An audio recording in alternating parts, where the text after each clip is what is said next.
Nah, nama saya Farsya, saya duduk di bangku kelas 12. Perkenalkan, nama aku Chelsea dari SMK Yayasan Pendidikan Farmasi. Nama saya Dika Satria Pamukas dari kelas 8G. Halo, nama saya Nazira Sasadina. Saat ini saya sedang berada di bangku SMP. Perkenalkan, nama saya Syifa Putri Saukina dari kelas 8 dari SMP 49. Halo, nama saya Fazarama Aprilia. Saya saat ini berada di bangku SMP. Nama aku Rali, aku umur 16 tahun. Aku sekolah di SMA Martia Bakti, itu di Bekasi Selatan. Nama aku Kesha Kimberly, aku biasa dipanggil Kim. Aku dari SMA 2 Bandung, sekarang udah kelas 12. Aku lahir di Bandung. Kalau dari sudut pandang aku sebagai pelajar, kan aku udah terbiasa dari TK, bahkan itu sekolahnya tuh offline ya, onsite gitu. Jadi ada guru bisa langsung nanya. Tapi semenjak online kayak gini, PSBB kan nggak boleh masuk sekolah juga, jadi terhambat gitu loh daya serapnya juga. Karena aku emang agak malu kalau nanya di Zoom kan itu banyak orang kan. Jadi agak malu aja kalau buat bertanya. Kalau di kelas kan bisa langsung nyeletuk gitu loh. Gimana Bu gitu. Jadi emang agak susah sih bagi aku sebagai pelajar gini.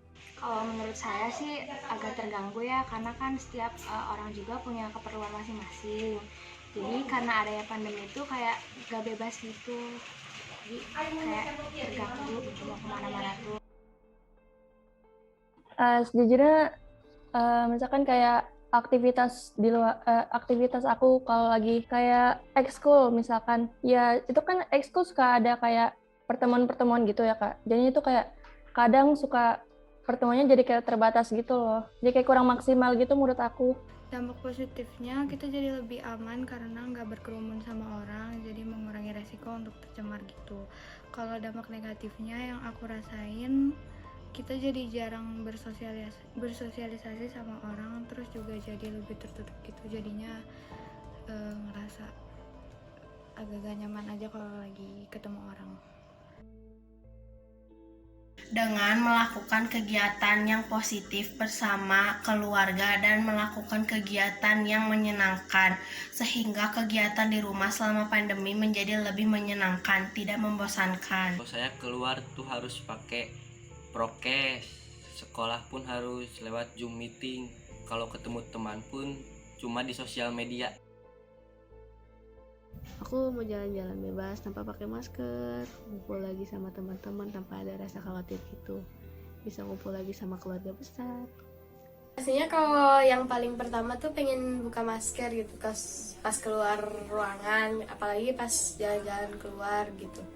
Kayak udah pengap aja gitu kalau pakai masker keluar ruangan, kalau ke sekolah juga gitu. Terus pastinya pengen nongkrong-nongkrong lagi sama teman.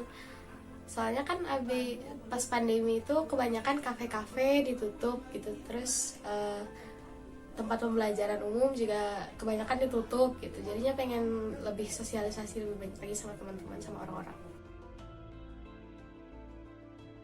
Aku sih setuju-setuju aja sih sama pemerintah gitu kan. Cuman emang yang agak kurang setuju tuh ya sama masyarakat yang kayak geger pengen ketemu tetap walaupun udah tahu PSBB gitu. Ya masyarakat diikutin dulu aja dengan baik apa yang udah diberikan oleh pemerintahnya itu sendiri gitu. Kalau aku sih kayak lebih ngejaga kebersihan gitu, terus menjaga kesehatan juga, pakai protokol dengan tertib, dan pastinya juga bisa vaksin, jadi badan kita lebih kuat, jadi imunnya juga lebih stabil gitu sih. Menurut aku sih kayak kita harus lebih menjaga kebersihan, mematuhi protokol kesehatan, selalu memakai masker, dan yang paling penting menjaga jarak. Pembatasan secara bertahap supaya kehidupan sosial pun tidak berdampak terlalu sensitif.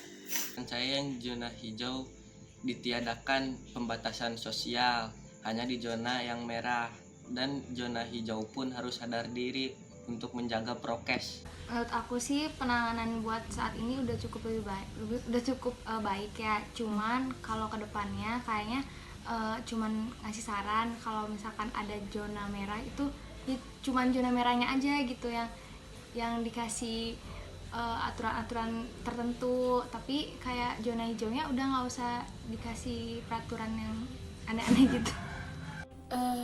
Kalau menurut aku dari pemerintahnya aja sih, cepat ngasih informasi ke masyarakat. Habis itu masyarakatnya juga harus tetap aware gitu terhadap pandemi ini, kayak nggak kayak sekarang gitu, kayak semakin lama semakin berkurang awarenya gitu. Soalnya ini kan pandemi itu permasalahan global mendunia, kayak bukan Indonesia aja ataupun Asia gitu. Di sini saya akan menjelaskan mengenai analisis soal. Untuk soal yang pertama yaitu bahwa kita ketahui bersama penerapan mobilitas fisik yang diterapkan oleh pemerintah pusat maupun pemerintah daerah ini memiliki tujuan atau value yang baik terhadap masyarakat, yaitu sebagai tindakan untuk memutus tali rantai penyebar luasan dari virus COVID-19. Nah, dapat kita ketahui bersama pula, pembatasan yang memang diterapkan seperti PPKM ataupun PSBB ini memiliki tujuan yang baik. Dari hasil wawancara pun didapatkan bahwa para anak-anak, baik anak SMP maupun anak SMA ini memandang bahwa pembatasan mobilitas fisik yang diterapkan ini memang memiliki tujuan yang baik, yaitu sebagai pemutus dari penyebar luasan virus COVID-19. Pembatasan mobilitas fisik tentunya menimbulkan dampak positif dan negatif yang dirasakan oleh masyarakat. Dari hasil wawancara, dampak positif yang mereka rasakan adalah dapat mengatasi penyebarannya. Dengan berdiam diri di rumah, maka secara tidak langsung kita dapat memutus rantai penyebarannya.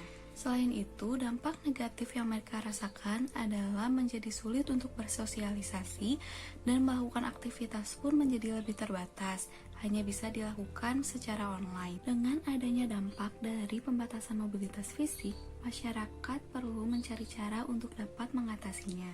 Dalam mengatasinya, mereka pun dituntut untuk dapat beradaptasi dengan kondisi saat ini. Dari hasil wawancara, cara mereka untuk dapat mengatasi hal tersebut dengan cara melakukan hal positif dan menyenangkan di rumah. Misalnya seperti mencoba hal-hal baru, bermain game atau nonton bareng bersama keluarga, sehingga kegiatan di rumah pun menjadi lebih menyenangkan dan tidak membosankan. Dari hasil wawancara yang dilakukan, pendapat mereka mengenai penanganan pembatasan mobilitas fisik yang sebaiknya dilakukan apabila keadaan seperti ini terjadi di masa depan adalah sebaiknya pemerintah memberikan informasi mengenai virus dengan cepat kepada masyarakat. Tidak hanya pemerintah yang harus bertindak, mereka berpendapat bahwa masyarakat pun harus ikut serta melakukan yang terbaik demi memutus rantai penyebaran virus. Masyarakat harus lebih peduli terhadap keberadaan virus ini dengan lebih taat dalam mematuhi protokol kesehatan yang merupakan salah satu cara mencegah penyebaran virus yang lebih luas lagi. Lebih menjaga kebersihan dan juga bersedia untuk divaksin agar imun kita dapat lebih stabil. Masyarakat juga harus tetap menjaga jarak dan tidak berkerumun agar pandemi bisa cepat teratasi dan kita dapat melakukan kegiatan seperti sedia kala. Berdasarkan hasil seluruh wawancara yang telah dilakukan, rata-rata narasumber menjawab bahwa mereka ingin melakukan aktivitas fisik di luar tanpa adanya hambatan sedikit pun. Hambatan yang dimaksud di sini berupa penggunaan masker yang dirasa menghambat mobilitas, PSBB, dan kebijakan social distancing yang menghalangi kegiatan rekreasi dan pelaksanaan olahraga yang dirasa kurang maksimal karena aturan-aturan membatasi. Dalam hal ini, jelas bahwasannya pandemi telah memberikan dampak kebebasan mereka untuk melakukan berbagai macam aktivitas fisik yang ingin mereka lakukan. Pandemi COVID-19 yang memang menyebabkan kita semua banyak melakukan aktivitas fisik itu hanya di rumah saja, memang ini diakibatkan dari terjadinya peraturan dari pemerintah pusat maupun pemerintah daerah terhadap pemberlakuan pembatasan mobilitas fisik, karena memang diperuntukkan untuk pemutusan penyebarluasan dari virus COVID-19. Nah, tetapi dari pemberlakuan pembatasan mobilitas fisik ini memiliki banyak dampaknya terhadap masyarakat. Nah, oleh sebab itu, para masyarakat dituntut untuk dapat beradaptasi dengan kondisi saat ini. Tetapi menurut Albert Banduran, manusia dapat belajar secara selektif dengan apa yang mereka amati, baik itu sedang terjadi maupun telah terjadi. Nah, baik pula dari perubahan yang memang mereka alami sendiri atas secara individu maupun perubahan dari masyarakat. Social learning theory memandang pembentukan kepribadian individu sebagai respons atas stimulus sosial.